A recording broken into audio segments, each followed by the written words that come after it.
Pastor, aku punya beberapa pertanyaan nih. Yang pertama tentang work-life balance. Nah, menurut Pastor, untuk usia aku yang masih muda ini, mikirin work-life balance tuh gimana? Oke apa enggak? Karena kan kalau di kalangan anak muda, terutama di teman-teman aku, kadang suka diajakin have fun, YOLO, you only live once. Apakah work-life balance itu harus 50% baru dibilang balance? Kan ada musim-musim tertentu dalam hidup kita di mana work lebih dari life. Kalau sekarang aja kita masih dalam kondisi belum punya keluarga, kita mau work life itu 50-50%. Bayangkan nanti kalau sudah punya istri dan anak, bahkan lebih dari satu anak. Di situ life akan menuntut lebih banyak dari kita. Nah, dan mungkin karena kita kurang work atau kerjaan kita, berarti dalam karir kita kurang berhasil, kurang maju karena terlalu banyak mau jaga 50-50, nanti ke depan work-life balance kita agak sulit juga. Poin saya adalah begini, work-life balance itu bukan soal 50-50. Balance itu tidak berarti 50-50. Di setiap saat, kan semuanya itu ada waktunya, betul? Nah, jadi sekarang kita masih muda, waktunya untuk kita berprestasi. Jadi kemungkinan sekarang kerja akan jauh mendominasi hal-hal yang lain. Dan life ini bukan hanya fun aja ya, life ini juga ada tanggung jawab. Nanti satu hari kalau sudah punya keluarga, work kita tuh harus turun. Nah, jadi saya rasa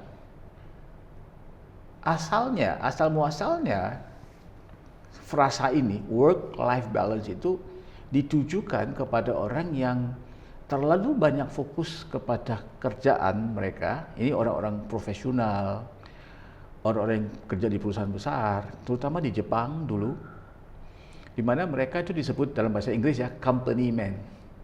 Mereka kerja di satu perusahaan sepanjang hidup mereka, kerja satu perusahaan aja, sangat taat, sangat setia, bahkan mengutamakan majikan atau perusahaan atau ya company mereka, walaupun mereka cuma karyawan, mereka mengutamakan pekerjaan mereka ketimbang keluarga. Lebih banyak waktu di pekerjaan ketimbang keluarga. Jadi asal muasalnya frasa work-life balance ini bukan bicara tentang orang-orang yang terlalu banyak work and kurang fun. Tapi bicara orang-orang yang terlalu banyak kerja dan kurang menghabiskan waktu dengan keluarga. Jadi maaf saja, orang-orang yang sekarang mau mendefinisi ulang ini, mereka sebenarnya sedang hijack kalimat ini. Kalau aku kan belum ada keluarga nih, Pastor. Nah, berarti aku worknya lebih banyak, oke ya, dong. nanti kemudian ya Anda akan imbangi lagi waktu sudah punya keluarga, work harus dikurangi. Mudah-mudahan waktu Anda sudah berkeluarga, Anda sudah punya sistem kerja, di mana perusahaan Anda, bisnis Anda sudah berkembang, tapi tidak membutuhkan kehadiran Anda selalu di situ. Nah, untuk itulah masa mudamu sekarang bukan hanya kerja melulu, tapi kerja dengan satu pengertian, ke depan ini satu hari waktu saya sudah berkeluarga, saya akan harus mengurangi ini. Work-life balance tidak selalu harus work dan balance itu purely 50-50. Sekarang work banyak, nanti kemudian work akan dikurangi. Itu maksudnya. So, the work-life balance tidak berlaku pada waktu yang sama. Itu dihitung dari keseluruhan hidup seseorang. Bagian pertama, saya lebih banyak work. Bagian kedua, work berkurang, life meningkat. Berarti bukan work-life balance per hari, kerja berapa jam, habis kerja mesti, kan kalau Gen Z mungkin banyak istilah healing, mental health gitu Pak. Satu hari saya ditegur oleh seorang pendengar khotbah saya. Waktu saya singgung tentang work-life balance, ini anak muda. Tapi ini contoh yang agak aneh, luar dari yang biasa. Nah, orang ini, dia punya sekolah yang oke, hasil sekolahnya bagus, dia dapat pekerjaan yang sangat luar biasa juga. Dia seorang konsultan di Boston Consulting Group. Itu pekerjaan yang sangat bagus, konsultan. Tapi kalau kerja konsultan, Memang di awal-awal kerja konsultan, seperti perusahaan perbankan, perusahaan auditing, itu awalnya itu Anda merasa seperti menjadi budak kepada perusahaan. Mereka tuh memiliki kita. Anda tuh kerja mungkin 16-17 jam.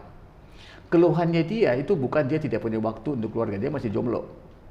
Keluhannya dia tidak punya waktu untuk pelayanan di gereja.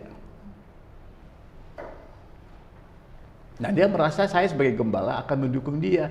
Loh, kamu keluar dari perusahaan atau pekerjaan ini dan kamu bisa melayani gereja. Tapi saya melihat dia walaupun sudah begitu sibuk di pekerjaan, dia cukup aktif di gereja. Tapi dia masih membandingkan waktu yang dia habiskan di gereja atau di pelayanan dengan waktu dia masih mahasiswa. Di mana di waktu mahasiswa dia student, dia kan juga ada waktu untuk pelayanan. Sudah tentu kan, Wesley, Anda kan sekarang mahasiswa, Anda tahu sebagai mahasiswa, waktumu untuk pelayanan masih banyak.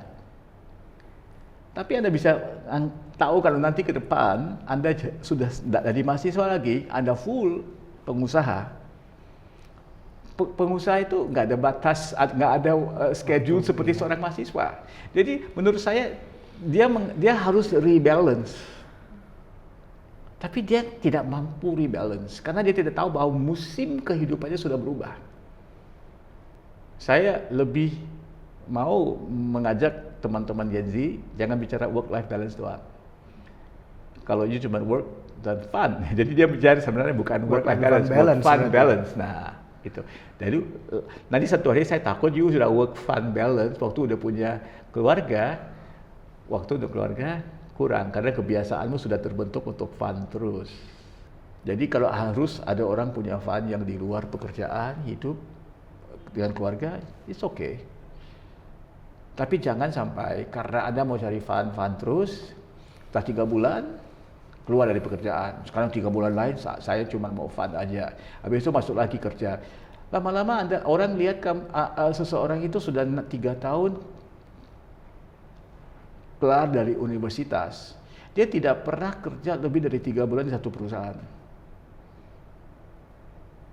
Kalau you suruh saya hire you, saya lihat, wah, tiap 3 bulan pasti keluar, tiga bulan pasti. Tapi you bilang sama saya, tapi Pak, itu kan dalam 1 tahun kan ada 12 bulan, 6 bulan saya kerja, 6 bulan saya fun. Itu work fun balance, Pak. Sorry ya, saya pengusaha, saya mau orang yang akan komit dengan saya. Karena saya ini menjadi pimpinan perusahaan ini bukan 50-50 loh. Bukan 6 bulan saya kerja, 6 bulan saya PHK-kan semua pekerja saya, kita mau fun bareng-bareng. Tidak ada kan yang begitu. Jadi kita itu mesti punya hikmat dari Tuhan. Untuk segala sesuatu ada musimnya. Apabila sekarang ini musimmu, kamu harus tahu bahwa ini bukan 50-50, di sini ada lakukan. Mungkin harus satu lebih dari yang lain, tapi kemudian akan diimbangi lagi.